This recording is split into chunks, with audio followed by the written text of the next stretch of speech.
Assalamualaikum warahmatullahi wabarakatuh. Hari ini saya Abdul Mukti dari SMP Negeri 2 Kaliwungu, Kabupaten Kendal, Jawa Tengah akan melakukan kegiatan pengimbasan Bintek AKM sebagai salah satu syarat untuk menyelesaikan Bintek Guru Belajar seri AKM Asesmen Kompetensi Minimum.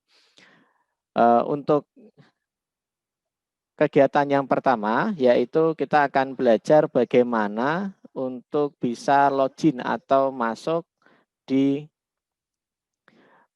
portal Bintek seri AKM.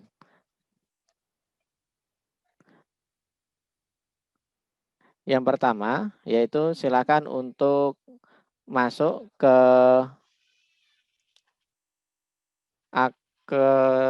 belajar.kemdikbud.go.id ya. Kemudian silakan untuk login atau masuk menggunakan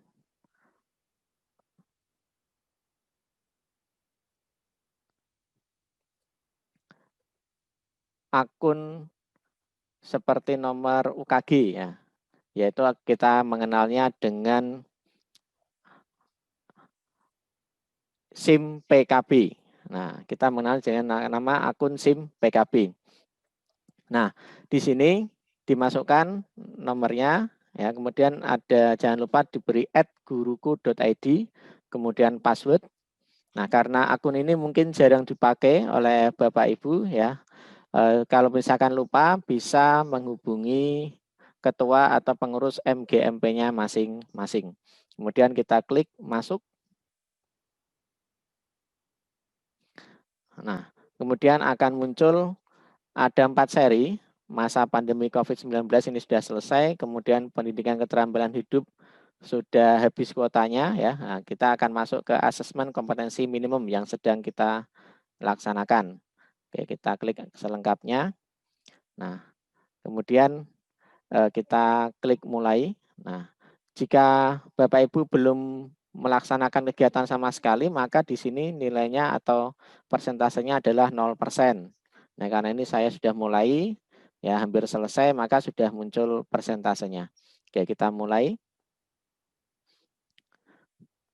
Nah, kemudian di sini ada konten, ya konten. Di sini ada 7 konten yang harus Bapak Ibu selesaikan. Yaitu yang pertama orientasi guru belajar seri asesmen kompetensi minimum, kemudian pengantar program Bintek, kemudian konsep asesmen nasional, kemudian teknis pelaksanaan asesmen nasional, asesmen literasi membaca tingkat SMP. Nah, karena kita jenjangnya SMP ya, mengajar siswa SMP. Kemudian numerasi pada tingkat SMP. Kemudian tindak lanjut laporan hasil asesmen kompetensi minimum. Kemudian yang terakhir yaitu asesmen pasca program guru belajar. Oke, kita bisa lihat menunya satu persatu. Yaitu di sini nanti Bapak Ibu harus membuka satu persatu bagian ini.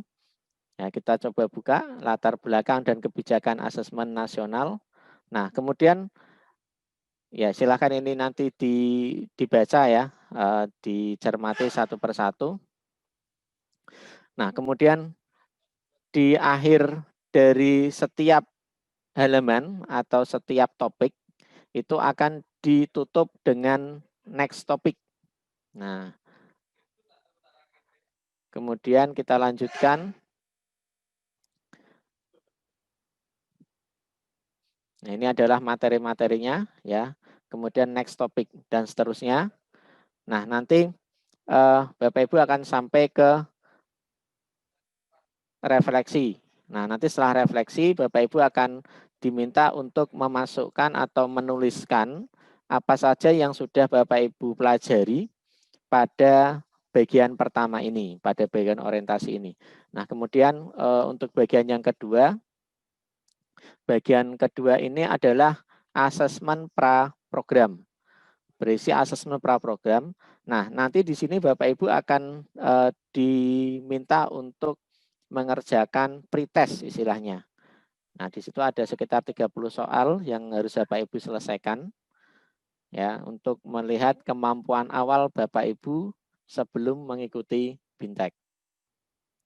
Kemudian untuk bagian berikutnya yaitu konsep asesmen nasional. Di sini ada tujuan, manfaat ya, kemudian apa perbedaan dengan ujian nasional dan sebagainya, semuanya dijabarkan di materi ini, yaitu di konsep asesmen nasional. Kemudian untuk berikutnya yaitu teknis pelaksanaan asesmen nasional. Nah, bagaimana melaksanakan asesmen nasional? Di sini nanti akan dijabarkan siapa saja yang akan menjadi peserta, apakah hanya siswa atau juga termasuk guru. Nah, ternyata untuk asesmen ini tidak hanya melibatkan siswa, tetapi juga melibatkan guru. Jadi nanti Bapak Ibu guru juga akan terlibat dalam asesmen nasional. Nah, kemudian untuk siswa, bagaimana nanti pelaksanaannya?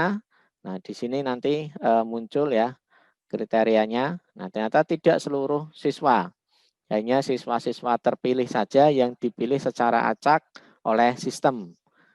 Nah, kemudian nanti siswa akan mengerjakan asesmen nasional. Nah, asesmen ini,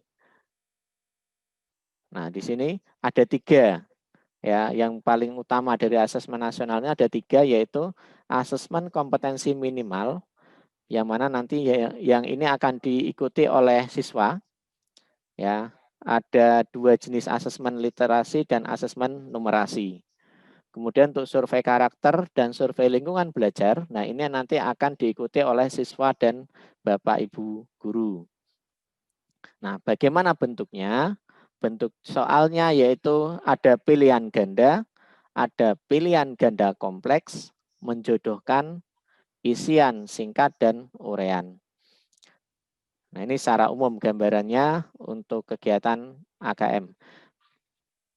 Kemudian untuk berikutnya, yaitu asesmen literasi membaca.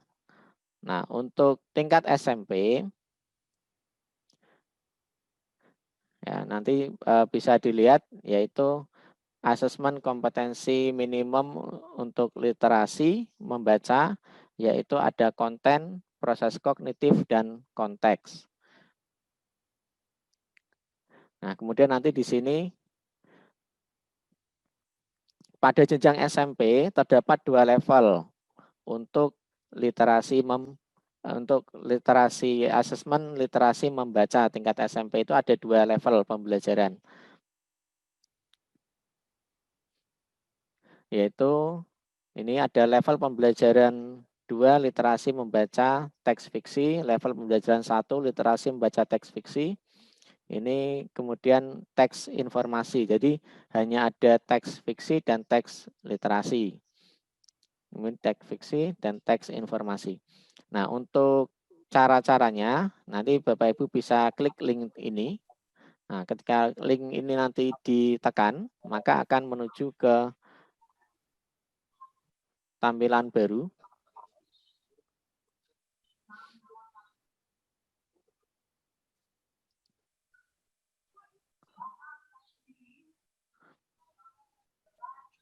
Ya, yaitu nanti sana akan muncul beberapa contoh soal. Nah, di sini sudah dirangkumkan contoh soal. Jadi nanti Bapak Ibu akan diminta pada tahap ini untuk membuat soal. Ya, jadi ini ada beberapa contoh soal teks fiksi, misalkan di sini. Nanti Bapak Ibu bisa mengamati. Ya, kemudian ada banyak soal di sini. Ya, nanti bisa dipelajari. Oke, kemudian untuk berikutnya yaitu asesmen numerasi. Untuk asesmen numerasi pada tingkat SMP itu hanya 1 tingkat ya. Untuk contohnya Bapak Ibu bisa lihat di sini. Nah, di sini ada contoh level pembelajaran numerasi, hanya ada 1 level di sini untuk jenjang SMP pada asesmen numerasi. Nah, bisa Bapak Ibu nanti bisa melihat tayangan yang ada di sini. Kemudian pada topik ini atau pada bagian ini Bapak Ibu juga akan diminta untuk membuat soal ya, soal tentang numerasi. Kemudian berikutnya yaitu tindak lanjut hasil laporan. Nah, untuk tindak lanjut ini nanti ada menjelaskan perbedaan. Jadi konsep-konsep tentang AKM, Asesmen Nasional, AN ya istilahnya. Nah, apakah Bapak Ibu sudah menguasainya atau belum, nanti diisikan di sini. Kemudian untuk yang terakhir yaitu asesmen pasca program. Nah, di sini hanya ada satu topik yaitu di mana Bapak Ibu diminta untuk menyelesaikan asesmen ini, diminta untuk mengerjakan soal post test. Nah, pada soal post test ini Bapak Ibu hanya ada punya kesempatan 2 kali untuk mengulang jika nilainya kurang dari 70 atau ketercapaiannya kurang dari 70%. Oke, demikian untuk kegiatan pengimbasan kali ini. Ya, terima kasih atas perhatiannya. Semoga kita bisa menerapkan asesmen nasional ini dengan sebaik-baiknya untuk meningkatkan kualitas pendidikan di Indonesia. Terima kasih. Wassalamualaikum warahmatullahi wabarakatuh.